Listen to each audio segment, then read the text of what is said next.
পুরান ঢাকায় ইট আর ইতিহাসের সেরা এক নীরব সাক্ষী হয়ে দাঁড়িয়ে আছে লালবাগ কেল্লা। বহু মানুষ এখানে আসে, ছবি তুলে আবার ফিরে যায়, কিন্তু খুব কম সংখ্যক মানুষই জানে যে এই কেল্লার প্রতিটি দেয়ালের ভেতর লুকিয়ে আছে একটি অসম্পূর্ণ স্বপ্ন আর একটি বেদনাময় ইতিহাস। তো আজকের এই ভিডিওতে আমি লালবাগ কেল্লা সম্পর্কে এমন কিছু তথ্য তুলে ধরবো যা আপনার কাছে অকল্পনীয় লাগবে।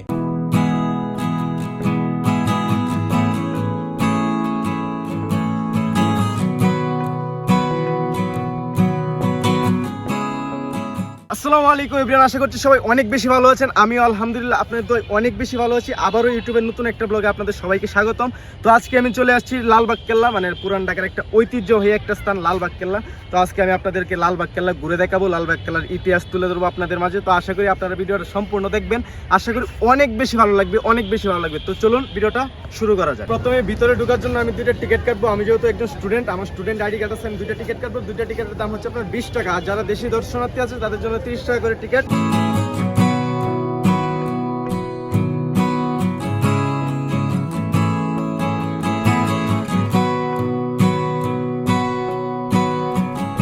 লালবাগ কেল্লার ইতিহাস সম্পর্কে বলতে গেলে শুরুতেই আপনাদেরকে একটা কথা বলতেই হবে। আমাদের এই লালবাগ কেল্লার কিন্তু আরেকটা নাম আছে, যার নাম হচ্ছে আপনার আরঙ্গাবাদ কেল্লা। এই লালবাগ কেল্লা নির্মাণ কাজ শুরু হয় 1678 সালে এবং এটা বাংলাদেশের দক্ষিণ পশ্চিমাঞ্চলে অবস্থিত এবং এটা ঢাকার বুড়িগঙ্গা নদীর তীরেই অবস্থিত। এটার পাশে কিন্তু বুড়িগঙ্গা নদী।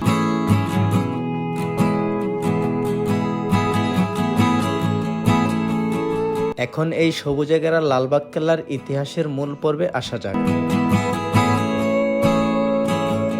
সময়টা ছিল 1678 খ্রিস্টাব্দ। তখন বাংলা শাসন করত মুঘল সাম্রাজ্য আর ঢাকা ছিল সুবাহ বাংলার রাজধানী। মুঘল সম্রাট আওরঙ্গজেবের পুত্র যুবরাজ মোহাম্মদ আজম শাহ ঢাকাকে রক্ষা করার জন্য একটি শক্তিশালী দুর্গ নির্মাণের পরিকল্পনা করেন। সেই পরিকল্পনার ফলই হলো লালবাগ কেল্লা। দ্রুত শুরু হয় নির্মাণ কাজ। লাল ইট, চুন, সুরকি, মুঘল নকশায় এক বিশাল দুর্গ গড়ে ওঠার স্বপ্ন দেখা হচ্ছিল। কিন্তু ইতিহাস কখনো সোজা পথে চলে না।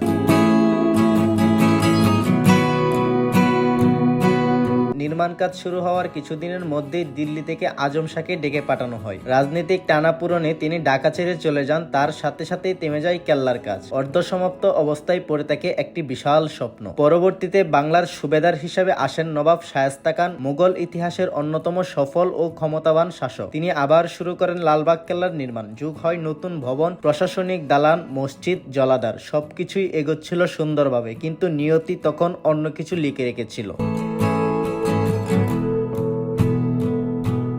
শায়েস্তা খানের সবচেয়ে প্রিয় কন্যা ছিল পরিবিবি। 1684 সালের দিকে হঠাৎ করেই কেল্লার ভেতরেই পরিবিবির মৃত্যু হয়। এই মৃত্যুর কারণ আজও ইতিহাসের রহস্য। কারো মতে অসুস্থতা, কারো মতে রাজনীতির অদৃশ্য ষড়যন্ত্র। শায়েস্তা খান এই সুখ সইতে পারেননি। তিনি বিশ্বাস করতে শুরু করেন এই দুর্গ তার জন্য কল্যাণকর নয়।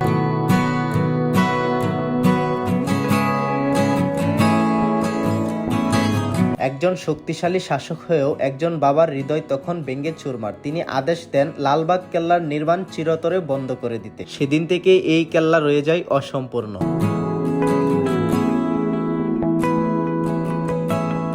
আজ আমরা এই লালবাগ কেল্লায় গেলে যা যা দেখতে পাই তার মধ্যে সবচেয়ে উল্লেখযোগ্য হলো পরিবিবির মার্বেল মাজার, মুঘল শাসকদের দেওয়ান ই আম, 3 গম্বুজ বিশিষ্ট মসজিদ, উঁচু প্রাচীর আর নীরব জলাধার। এইখানের সবকিছুই বলে দেয় এই কেল্লা কতটা বিশাল হওয়ার কথা ছিল, কিন্তু এই কেল্লার অসম্পূর্ণতাই একে আরো রহস্যময় করে তুলেছে।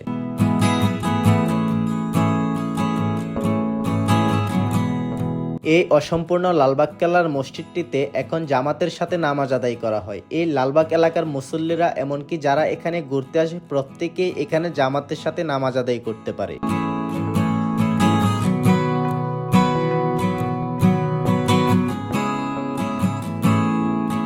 এই লালবাগ কেল্লার আরো একটি জিনিস হলো সুড়ঙ্গ পথ। শত্রুদের প্রতিহত করার জন্য দুর্গের ভিতরে মুঘল আমলে একটি সুড়ঙ্গ পথ তৈরি করা হয়েছিল। অনেকেই বলে থাকে এই সুড়ঙ্গ পথ দিল্লির সাথে সংযুক্ত ছিল এবং এটা বুড়িগঙ্গা নদীর নিচ দিয়ে ওপারে যাওয়ার একটা পথ ছিল। অবশ্য সুড়ঙ্গ পথে যেতে পারার ঘটনা নিতান্তই শোনা যায়, কিন্তু আজও এই সুড়ঙ্গ পথের সত্যতা পাওয়া যায়নি।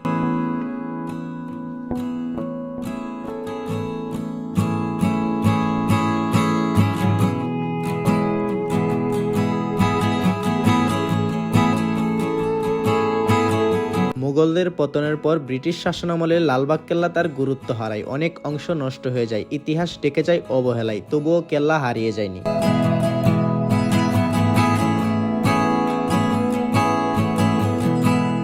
এই লালবাগ কেল্লায় আপনি যেভাবে আসবেন, ঢাকা থেকে এই কেল্লায় আসতে অনেক পথই অবলম্বন করা যায়। গুলিস্তান থেকে রিক্সা বা লেগুনাতে করে এখানে আসতে পারবেন। আবার new market, Shahbag, TSC, Nilkhet অথবা আজিমপুর এসে রিক্সায় করে আসতে পারবেন এই কেল্লায়। এমনকি সদরঘাট থেকে রিক্সায় করে বাবুবাজার ব্রিজ হয়ে লালবাগ কেল্লায় আসা যায়।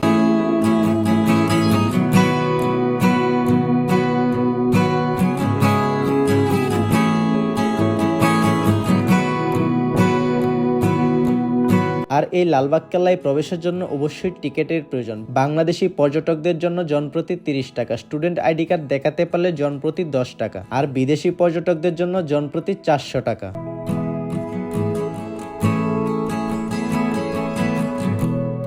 আজ এই লালবাগ কেল্লা শুধুমাত্র একটি পর্যটন স্থান নয়, এটি ঢাকার জন্মের গল্প। এখানে বাংলাদেশি পর্যটক ছাড়াও বিদেশি অনেক পর্যটক আসে এটার ইতিহাস সম্পর্কে জানার জন্য, এই লালবাগ কেল্লা দেখার জন্য।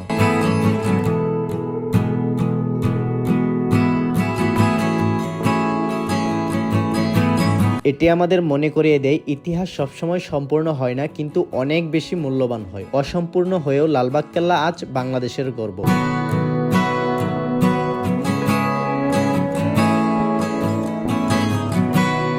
লালবাগ কেল্লার পরিবেশ ও সৌন্দর্য নিয়ে যদি বলতে চাই তাহলে বলা যায় এই জায়গার পরিবেশটা আসলে অনেক বেশি মনোমুগ্ধকর। আর এই জায়গার পরিবেশটা সুন্দর থাকার কারণে প্রত্যেকে এখানে এসে ব্রাইডিং শুট করে।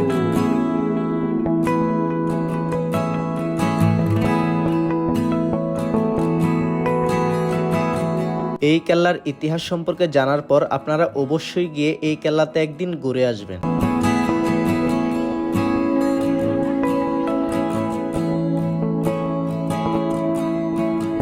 আমরা ছোটবেলায় শুধুমাত্র বইয়ের পাতাই পড়ছি যে লালবাগ কেল্লার ইতিহাস পড়ছি, তবে বাস্তবে এটা ঘুরে না দেখলে আপনি বিশ্বাস করতে পারবেন না এটার সৌন্দর্য কতটুকু সুন্দর, এটা কতটুকু মানে মনোরম একটা দৃশ্য, মনোরম পরিবেশ। এটার আশেপাশে যেহেতু গাছপালা দিয়ে সম্পূর্ণভাবে একদম পরিপূর্ণ। আর এখানে কিন্তু বিভিন্ন স্কুল, বিভিন্ন কলেজ থেকে একদম শিক্ষা সফরে নিয়ে আসে ছাত্রছাত্রীদেরকে, যেহেতু একটা ঐতিহাসিক স্থান এটা।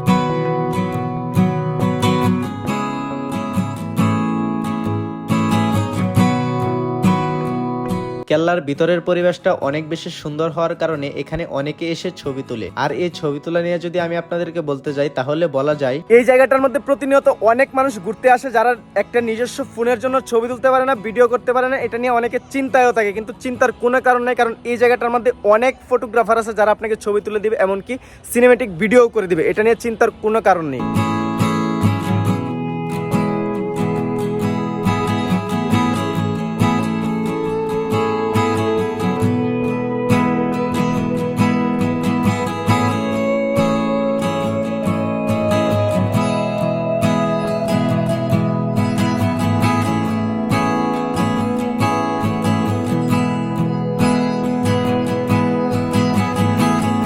এই ছিল লালবাগ কেল্লার ছোট্ট ইতিহাস নিয়ে একটা ভিডিও। যারা যারা সম্পূর্ণ ভিডিও দেখছেন সবার জন্য অবিরাম ভালোবাসা। যারা পেজ থেকে ভিডিওটা দেখতেছেন অবশ্যই পেজটা ফলো করে দিবেন, আর যারা চ্যানেল থেকে দেখতেছেন অবশ্যই চ্যানেলটাকে সাবস্ক্রাইব করে দিবেন।